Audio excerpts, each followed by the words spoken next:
Hello, Ron Bumblefootfall here, and you are watching the Carr Stereo Podcast. Hey friends, Steve Brown here, and you are in my home studio, which we're going to be doing a grand tour with my good friend, Terrie Carr, on the Carr Stereo Podcast. Come on, let's go. Yo, what's up, yo? This is DMC in a place to be, and the only place for you to ever be is right here rocking and rolling with the Carr Stereo Podcast. Rock. It's Terrie Carr, and this is the Carr Stereo Podcast. Welcome back for another week. If you have subscribed to my YouTube channel, by the way, thank you very much. YouTube channel is growing. If you haven't subscribed yet, please subscribe, give me a like, make a comment. I promise I'll comment back. And I do have some special surprises coming up for YouTube subscribers. You can always check out my website, terriecarr.com. That's Terrie. And this week for Carr Stereo, celebrating the birthday of the legend Mick Mars, who to me is the sound of Motley Crue. So I'm going Carr Stereo Classic with a recent interview that I did with Mick. We talk a lot about his emerging solo career and his 2024 solo debut, The Other Side of Mars. Mick Mars is always really cool to talk to. He's super funny, very self-deprecating, and surprisingly, really charming. And to me, his guitar is the sound of 80s rock. So let's check out The Other Side of Mars on the Carr Stereo Podcast. So Mick, I want to begin in 2024 when you released The Other Side of Mars, a very visual, diverse, and really incredible record that highlights not only your playing, but your personality. A record that I understand took you a little while to put together, right? Well, I've been working on it for quite a while. It's not really, I wasn't really thinking of a concept album, but it actually does.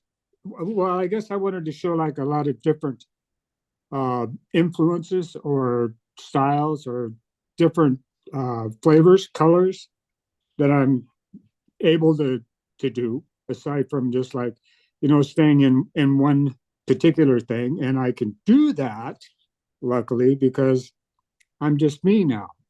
I don't have to be writing about,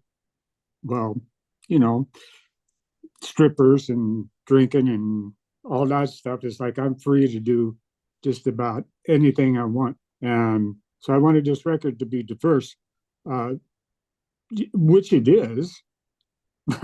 Very diverse. And it showcases so much of you. I think you've come into such you've hit such a stride here with the songwriting, again, with the storytelling.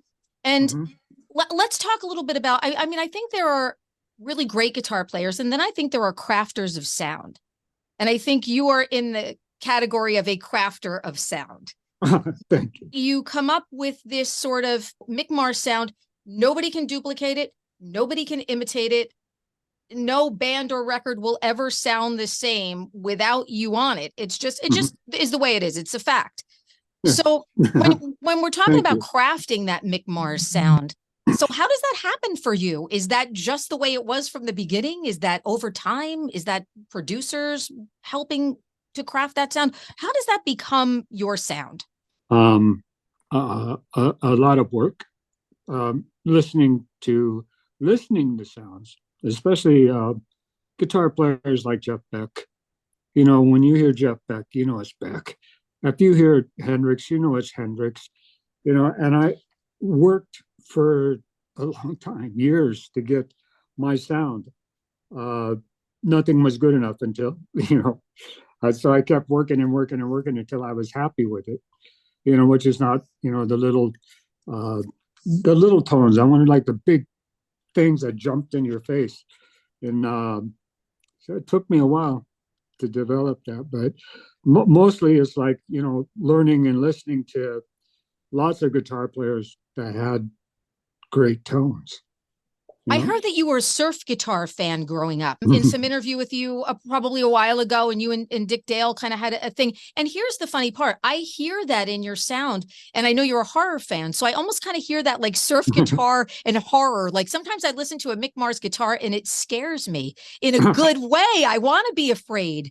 And I hear that kind of melding. So you were a surf guitar fan growing up? I listened to a lot of surf music growing up. Yeah. The Venturers and Dick Dale and A lot of them, you know. Yeah. But it taught me how to, you know, to do. I don't know. I didn't want to play just chords, you know, to move my fingers and to watch these guys and to hear them play and things that, you know, it it had a lot to do with, you know, my growing up and listening and uh, everywhere from surf to blues to classic to progressive, like Gentle Giant or Robert Fripp with King Crimson. Wow. Uh, you know, a lot, you know, the blues guys, Michael Bloomfield, and uh, you know, those kind of guys, you know. So I learned a lot of different things from a lot of different artists. I didn't want to take lessons either. I wanted to play it my way. Yeah, of course. And you didn't have to. And you didn't have to. You have this amazing, incredible, distinct sound and tone and feel, again, that cannot be duplicated. And you know what I love? Everybody sees that now. Mhm. Like I just love that. You know, I was going to save this for the end of the interview and ask you about this fan base, but let's do it now because we're kind of going through this. There's a whole Mick Mars fan base, very separate from the Motley fan base. And you are so appreciated as the artist that you are. And you've got to see this because, you know, on social media, everybody's on social media. Everybody's a keyboard warrior. Everybody's got trolls here and there and stuff. But you seem to have this fan base that is so loyal and supportive of you. And that has got to mean something, especially now at this point in your career. Oh, yeah. Yeah. It means a lot. I mean, what can you really say, you know, except for, you know, thank you to all those, you know, fans that are sticking with me and hanging in there and like digging my new songs that are coming out and all that is like, you know, it's a really, you know, it's hard to describe. I don't want to sound like a weirdo, but it's like that warm that support gives me the security of acknowledging my playing, the way that I play, the way that I write, the way that you know, just me, what I am, even when I'm this old. None of us are getting any younger. None of us feel any younger. And look, and it's so funny too, because you've been giving us so much for such a long time that, my friend, you have earned number one, you've earned those rewards. And number two, you have earned the right to make any kind of record that you want to, my friend, because I don't think that sometimes fans also don't realize when an artist gives us so much of their life and so much of their time with touring and flying and being around people that maybe sometimes you don't want to be around or you don't want to be around. It's a great life. Don't get me wrong, but you give a lot with a life like that. Well, thank you. Yeah. But yeah, I think that I extracted a lot of people you know, out of my life. Yeah. And it's your time. It's your time. It's your time to shine. It's your time to shine on this record. So let's talk about a couple of tracks. Loyal to the Lie, which blew me away. Bang, bang, bang, man, in your face. Crazy, bombastic, wild song. So I want to talk about vocalization mixed with guitar, actually, because I think great guitar players know how to find singers who are able to, and especially when you're coming out of a band. Slash did it with Miles Kennedy so well. Who are able to complement you so well. And I think that you have done it with Jacob. So talk a little bit about Jacob. You also have Jacob Button and you also have Brian Gamboa on this record. So talk to me about finding these vocalists and how they fit your style so well. With Jacob, I met Jacob through Paul Taylor. Who's also on the record on keyboards, right? Yeah. And he introduced me to both of those guys. And so when I heard Jacob first singing, I mean, I went through a lot of singers, right? And when Paul introduced me to Jacob, of course, he sang, what was it he first sang? I don't recall which was the very first song that he sang on, because it's been a few years. But I want perfect. He's right. He's right for, you know, these songs. When not Loyal to the Lie, but Undone. Okay, Undone, right.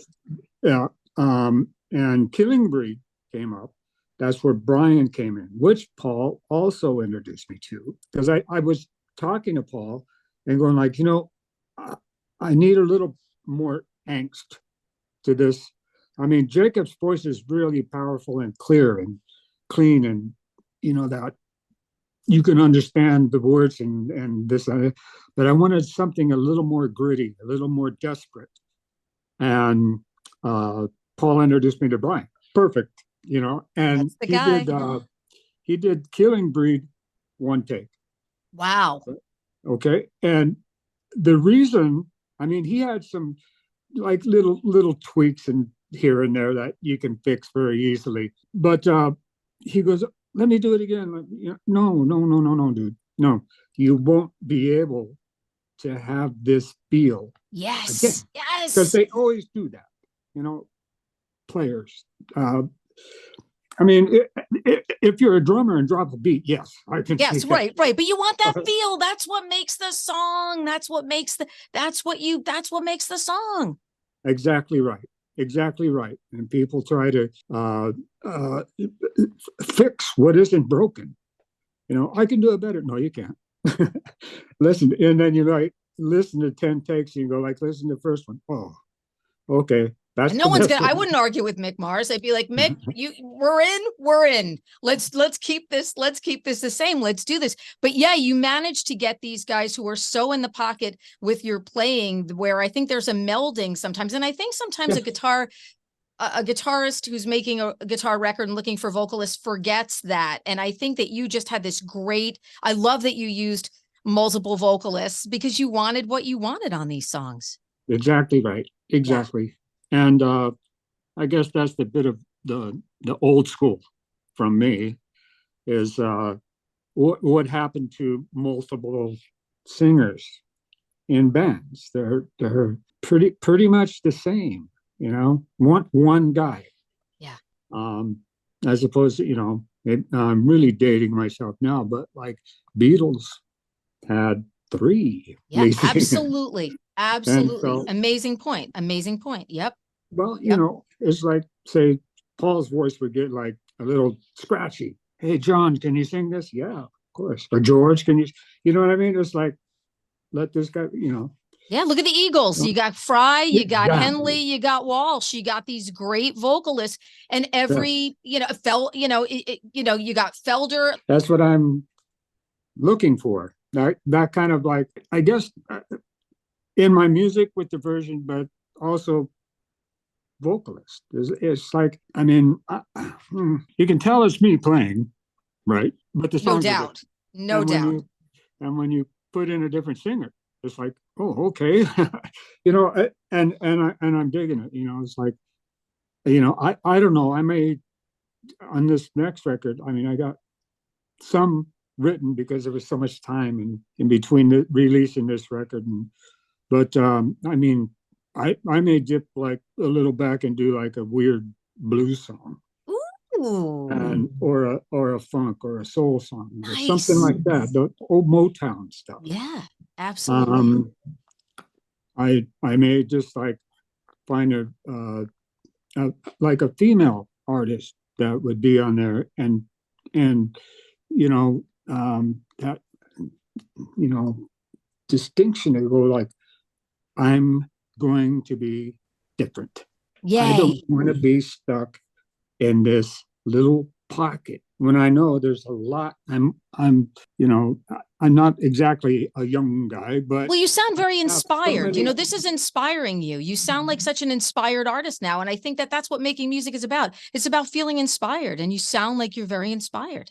Yes, well, I've always been this way, to think differently or out of the box, and now that I'm on my own, I can expound on that and go different places. I mean, I actually wrote a song, a surf song for Dick Dale to play on with me in harmonies, but unfortunately he passed.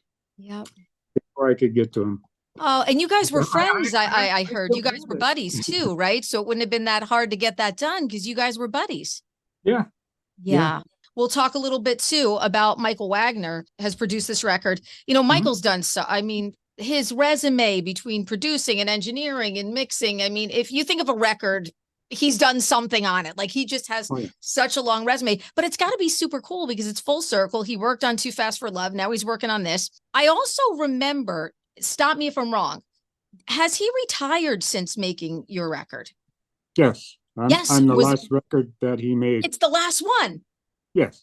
Wow. I didn't realize it was the last one, but I remember reading that he was retiring from producing and engineering and being like, wow. And then I remember reading that he did your record. So I was like, I wonder if Mick's record was the last one that Michael Wagner did. Yes. And also the first with Motley. Crazy. Wow. But you guys predated knowing each other. You guys knew each other. So that has to be, see, this record is special in so many ways, I think, too, because you guys knew each other pre-Motley, pre-Too Fast for Love. So he does that. That's his first. You're, a young buck coming out of the stall on the record. Then you guys come full circle. He makes this dynamite sort of Mick Mars solo coming back into the stall record. It's his last record. That's some special shit going on here. Oh yeah, we've been together. I mean, together. We've been friends for way along 45 years or so. Wow. Back in the days of, I met him in Udo, Dirk Snyder. From Accept, yep. Back when I was playing in a club band. And so it was cool. I mean, Accept was looking for another guitar player, and they considered me, right? But then there was this other thing of the possible, like the Motley thing happening. We hadn't had in other words, I was in the middle of two decisions, so I was like, I better do this. I don't know if I'm ready to live in Germany or not. So right. But not to be a mean guy or anything. But, right. No, you wanted to go to be in California if you could. Why not? Yeah. Well. So yeah, I chose the way I did. So yeah. But we go way back. Good memories. Yeah, and I would imagine for him too. It's funny because when I was reading a little bit, the bio of the record. And it said, you want to make a mean, aggressive sounding, and I thought, well, yeah, Michael Wagner's the guy to do it because I think he's so in the pocket with that, with that sound for you and for your guitar playing. So you're telling me that you've got a lot of music in the Mick Mars arsenal. There's more music coming. Oh, yeah.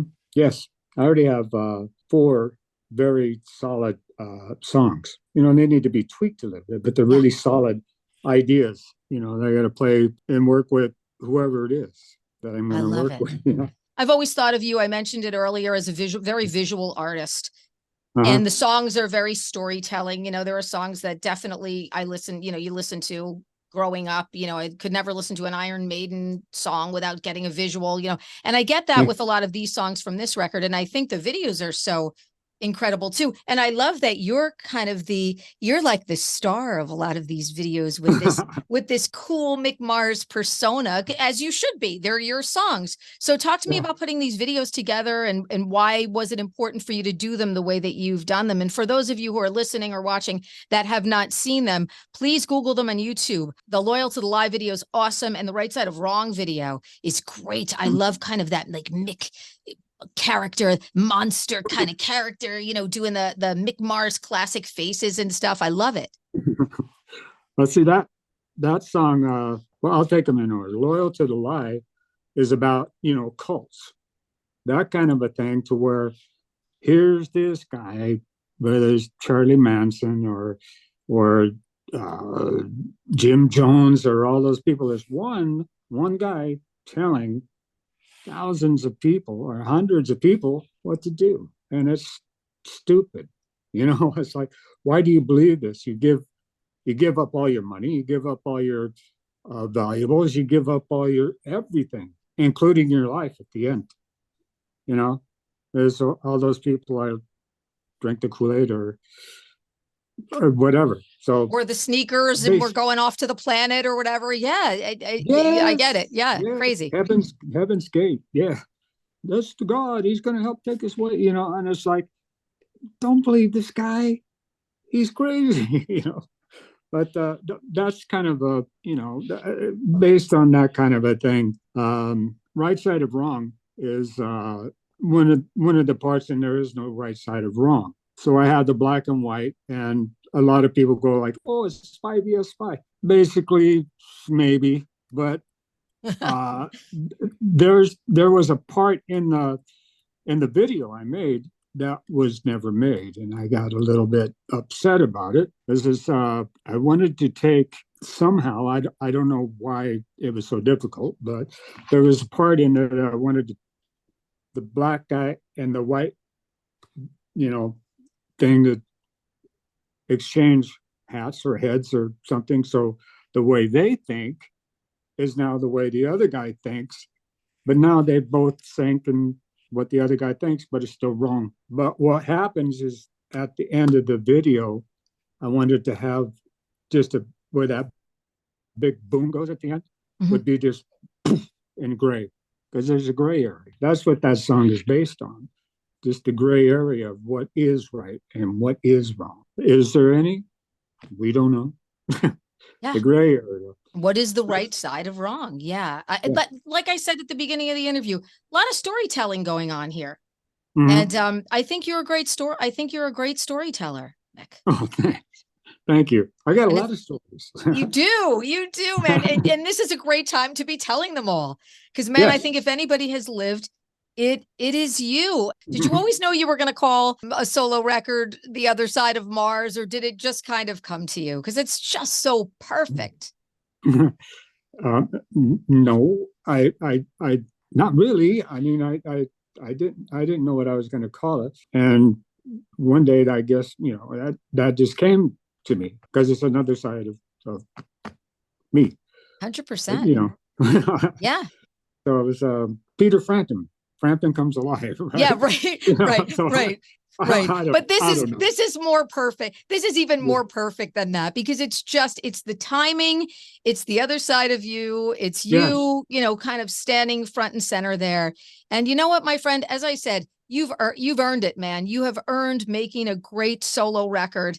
And I love reading comments on your socials, because I just love seeing the fans appreciate you for the guitar player and the artist that you are. Yes, I do too, as well as all, with the fans and things. But I don't know, maybe The Other Side of Mars. Maybe I'll call it. I don't know. Am I going to call my other one? Mars Part 2? I don't. I don't know.